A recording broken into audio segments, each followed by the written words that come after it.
नैनं छिद्रन्ति शस्त्राणि नैनं दहाति पावकः न चैनं क्लेदयन्तोपो न शोषयति मारुतः। मित्रों, आज हम अपनी चर्चा की शुरुआत कृष्ण के एक महावाक्य से कर रहे हैं। देखिए, गीता बहुत बड़ा ग्रंथ है। कृष्ण उसमें कृष्ण एक से एक छोटी से छोटी बड़ी से बड़ी बात बताई है, लेकिन जो बुद्ध पुरुष होते हैं, कृष्ण, बुद्ध, महावीर, वो ये भी जानते हैं कि सामान्य व्यक्ति, हर मनुष्य इस ग्रंथ को नहीं पढ़ सकता। तो चाहे कोई उनकी एक बात को मान ले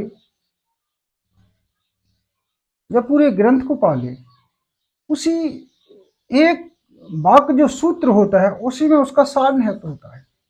जैसे बुद्ध ने क्या कहा, आपको दीपा भाव। महावीर ने क्या कहा, प्रत्येक दूसरा दुख का कारण है। वही बात कृष्ण कह रहे हैं, नैनम छिद्राणि।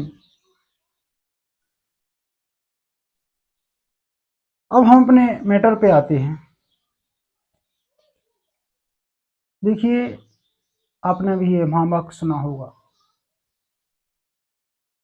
अगर ये कहा जाए कि ये इतिहास का अति महत्वपूर्ण वाक्य है तो कोई अतिशयोक्ति नहीं होगी। हमने पढ़ा सुना, हम सब पढ़ते हैं, सुनते हैं, लेकिन जो उसकी प्रॉपर समझ होती है,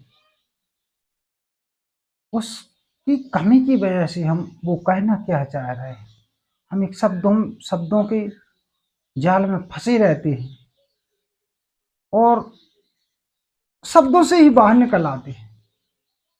देखिए, इसमें वो कह रहे हैं, नैनम छिद्रंती शस्त्राणि, जिसे शस्त्र छेद नहीं सकता। नैनम दहाती पावकः, जिसे अग्नि जला नहीं सकती। न चैनम क्लेदयन्तः,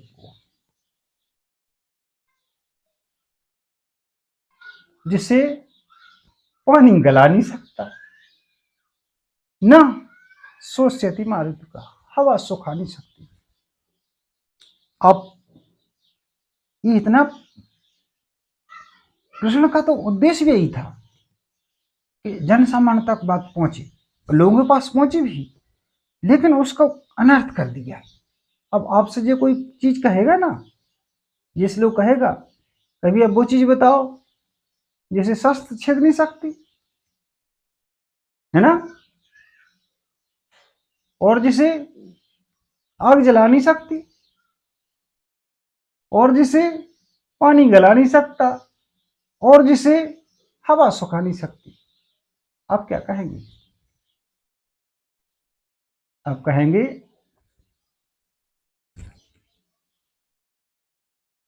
आप वही कहेंगे जो पूरे संसार में कहा जा रहा है, भारतवर्ष में भी कहा जा रहा है। लेकिन अगर यही कृष्ण को कहना होता तो इतने बड़े श्लोक के लिखने की जरूरत क्या है, सीधी सीधे कह देते। लेकिन जो हम कहते हैं वो नहीं, क्यों नहीं है ना? उन्हें इस चीज की क्या व्याख्या करी, आप इस पर गौर फरमाएं। उन्हें उसकी इस चीज की क्या जरूरत थी कि वो कहे जिसे शस्त्र छेद नहीं सकती, आग जला नहीं सकती, पानी गला नहीं सकती, वायु सुखा नहीं सकती। ऐसा क्यों कहा उन्होंने?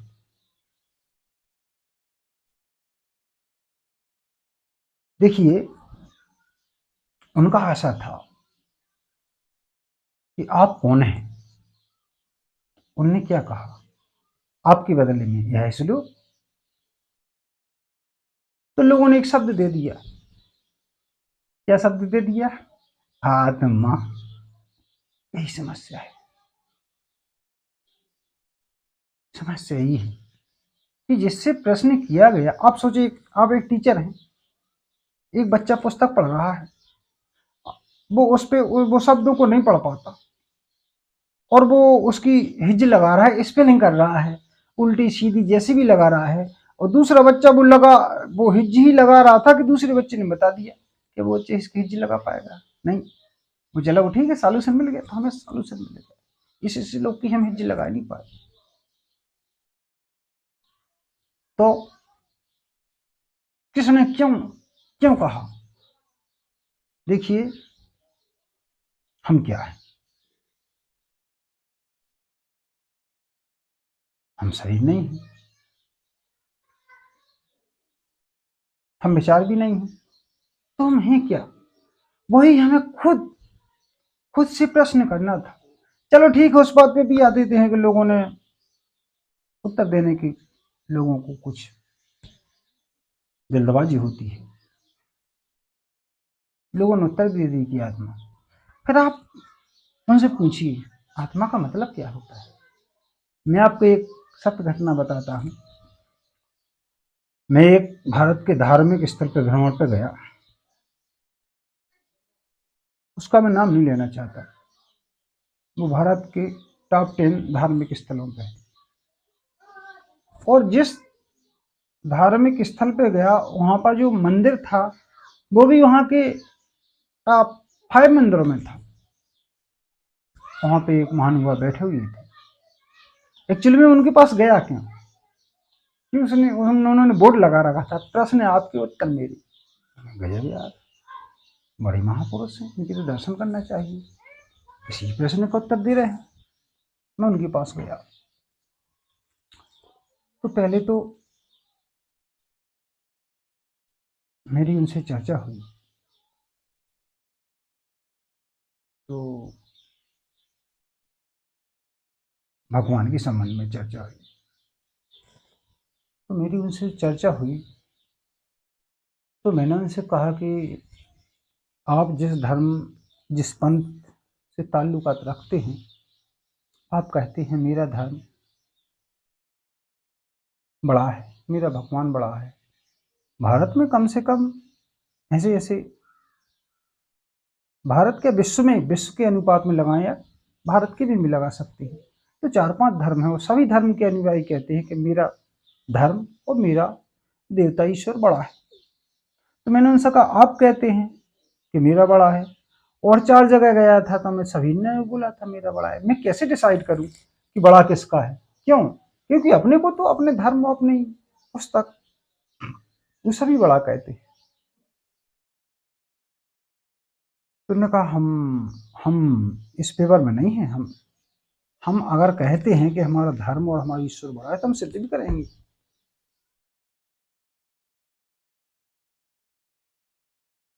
हमने कहा ठीक है, अगर सिद्ध करने में आप असफल रहते हैं तो आप क्या फिर करेंगे? हम मान लेंगे कि हमारा ईश्वर छोटा है। चर्चा हुई, अंतुगत चर्चा कहाँ पहुंची? आत्मा पर। क्योंकि जो आध्यात्मिक धार्मिक लोग रहते हैं उनका टारगेट रहता है आत्मा। तो मैंने कहा आत्मा, तो वो बोले, मैंने कहा भाई सर मैं आत्मा को तो नहीं जानता। अरे यार, बोले उनने एक पुस्तक का नाम बताया, उसमें लिखा है कि आत्मा जो बाल की नोक होती है ना, उसके 100वें हिस्से के बराबर रहती है। सही बताया। मैंने कहा आपने 100वें हिस्से के बराबर रहती है तो लोग देख सकते हैं? मैंने कहा तो आपने देखी? नहीं नहीं, मैंने देखी नहीं। क्यों? वो 100वें हिस्से कैसे देख सकते हैं? मैंने उनसे कहा देखिए, आजकल ऐसे उपकरण हैं जिसमें किसी, जैसे बाल की नोक है ना, इसमें 100 में क्या 200वें हिस्से को भी देखा जा सकता। तो उस समय जो पुस्तक लिखी गई, उस समय उपकरण नहीं थे, तो उन महानुभावों ने, पुस्तक को लिखने वाले ने अपने हिसाब से काउंट कर दी कि बाल की नोक के 100 में। अब आज आप उसको देख सकते हैं। बोले नहीं नहीं, देख नहीं सकते। मैंने कहा जब आप देख नहीं सकते तो कैसे मान लिया आप? एक तो आप कहते हैं चीज परफेक्ट है, एक तो आप कहते हैं देख ही नहीं। फिर जी, मतलब जो आत्मा को कह रहे हैं, जो धर्म को कह रहे हैं, विज्ञान जो कि धर्म तक नहीं पहुंच सकता। जब विज्ञान के पैमाने पर ही वो चीज आप मानते हैं कि ये सही नहीं है, क्यों? क्योंकि आप कहते हैं बाल की 100 में हिस्से के बराबर, तो आज उपकरण ऐसे हैं कि बाल के 100 में हिस्से को देख सकते हैं। फिर क्या प्रॉब्लम है? आप फिर क्यों कहते हैं कि नहीं 100 में हिस्से के नहीं है?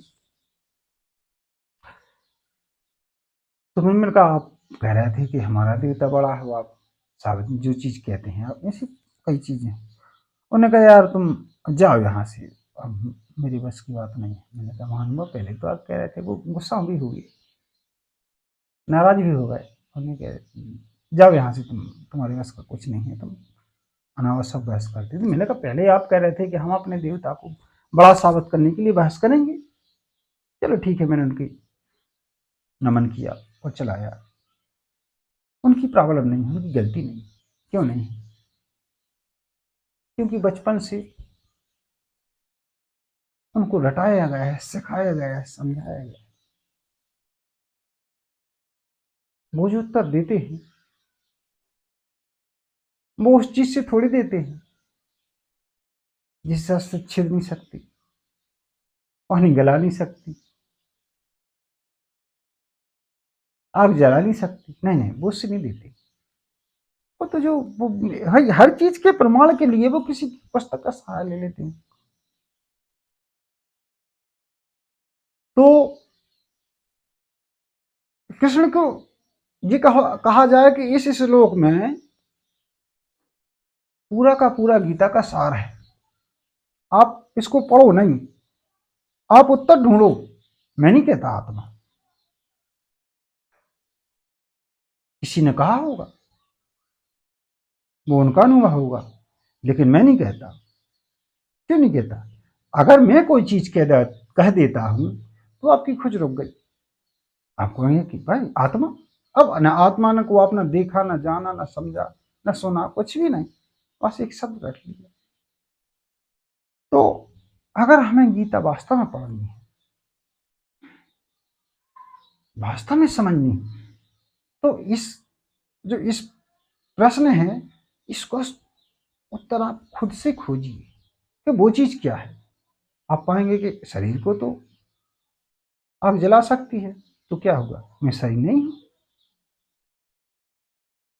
फिर शरीर नहीं हूं मैं, तो मैं कौन हूं? अब लोग कहते हैं आत्मा। चलो ठीक है, मान लेते हैं। उन्होंने कहा आत्मा, फिर आत्मा का मतलब क्या होगा? कैसे आपने आत्मा ही शब्द क्यों दिया?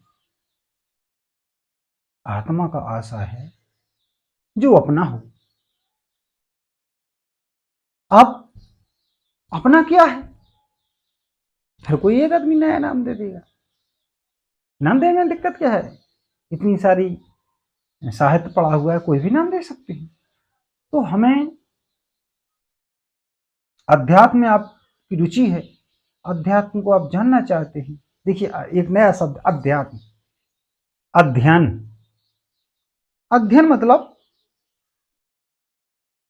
ऐसी प्रोसेसिंग क्रिया जिसको आप कर रहे हैं, पढ़ रहे हैं। अध्ययन मतलब पढ़ना। अध्यात्म, आप जो पढ़ रहे हैं कहां से पढ़ रहे थे? पुस्तक से पढ़ रहे थे। अब अध्यात्म, जो आप, अध्यात्म का मतलब क्या है? जो आप स्वयं से पढ़ रहे हैं, जो आत्मा से पढ़ रहे हैं। आत्मा क्या है? अपना, जो आप अपने से पढ़ रहे हैं।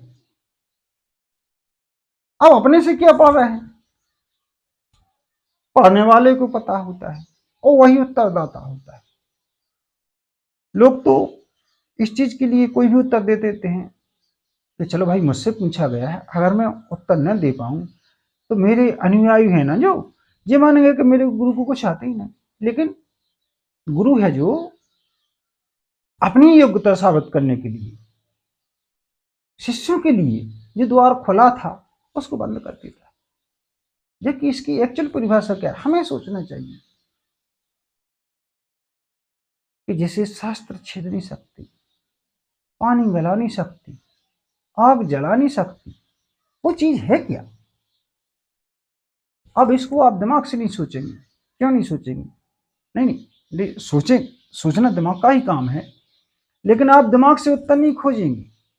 क्यों? क्योंकि दिमाग में बहुत सारी बने बनाए शब्द रटे हुए हैं, इतिहास के शब्द रटे हुए हैं। इसके लिए आपको स्वयं में जाना होगा। फिर चाहे उसको लोगों ने ध्यान नाम दे दिया, चलो वो भी मान लेते हैं, लेकिन ध्यान को भी लोगों ने क्रिया समझ ली। भाई कर रहे, ध्यान कर रहे, मेडिटेशन कर रहे, क्या कर रहे? ध्यान कोई करना थोड़ी होता है, आत्मा कोई चीज थोड़ी है इसको आप नाम देते थे। लोग कहते हैं कि भैया वो तो मैं सुबह उठता हूँ 8 से 9 तक ध्यान करता हूँ। 8 से 9 तक बच्चे होमवर्क करते हैं, आप ध्यान करते हैं, अंदर क्या है भाई? जहां आप करते हैं आपको करना नहीं है, जहां आप करते हैं, जहां आप करता है वहीं जटिलता है। आप एक रस्सी को आप एंठते जा रहे हैं, एंठते जा रहे हैं, अब किसी ने कहा रस्सी एंठ गई तो अपने अपोजिट में एंठना शुरू कर दिया। सही तरीका है आप रस्सी को छोड़ दीजिए, उसको जिस स्वरूप में रहना है वो रहे। तो वही ध्यान, ध्यान वही है, कृष्ण का संदेश वही है कि आप अपने आप को छोड़ दीजिए, ना अच्छा ना बुरा, ना सही ना गलत, दोनों चीजों से मुक्त हो जाइए। जो होता है सो होता है, मैं कौन होता हूं करने वाला। जब आप ध्यान करते हैं तो यहाँ पर जो शब्द आया ही है, तो आपको कुछ करना नहीं है। ध्यान क्या है? मुक्ति, हर चीज से मुक्ति। और ध्यान को आप कर रहे हैं तो ये मुक्ति थोड़ी हुई, करने से भी मुक्ति। ध्यान एक ऐसी स्थिति है जहां पे आप कुछ नहीं कर रहे होते, कुछ नहीं सोच रहे होते, केवल दर्शन। जो जो शास्त्र है दर्शन शास्त्र, उसका नाम दर्शन क्यों रखा गया, इस पे आप बाद में चर्चा करेंगे। आप चैनल से जुड़े रहें तो आप दर्शन पर भी चर्चा करेंगे। दर्शन का मतलब आप करता नहीं है, आप केवल देखने वाले हो, आप दर्शन कर रहे हैं। जब आप पाएंगे कि मैं करता नहीं हूं तो करने का सेंस ही क्या है? चलो मैं कुछ नहीं करता, और यहां तक कि सोचता भी नहीं। ऐसा नहीं कि आप कर नहीं रहे हैं कुछ, तो सोच तो रहे हैं। कहाँ सोच रहे हैं? अतीत में या भविष्य में? वर्तमान में तो हम होते ही नहीं। जब वर्तमान में होंगे तो वही ध्यान होगा। अब हम जब सोचते हैं ना तो वो भी अतीत होता है, लेकिन सोच रुकती नहीं है। तो हम क्या हैं? हम क्या कर रहे हैं? दर्शन कर रहे हैं। तो दर्शन, जब आप विशुद्ध दर्शन होंगे तब दर्शक भी नहीं रहे, केवल दर्शन होगा। जो भी गतिविधि होगी उसका आप दर्शक होंगे। आप पाएंगे कि आप हैं ही नहीं। और फिर जब आप नहीं होंगे, जैसे आपके यहाँ चीजें रखी हैं, टेबल है, कुर्सी है, पेन है, पंखा है, आप पाएंगे कि ये बॉडी भी ऐसी रखी हुई, ये शरीर भी ऐसा रखा हुआ है। तब क्या होगा? तब वो चीज होगी जो कृष्ण कह रहे हैं। आप नाम नहीं दे पाएंगे, जिन लोगों ने भी नाम दिया गलत दिया।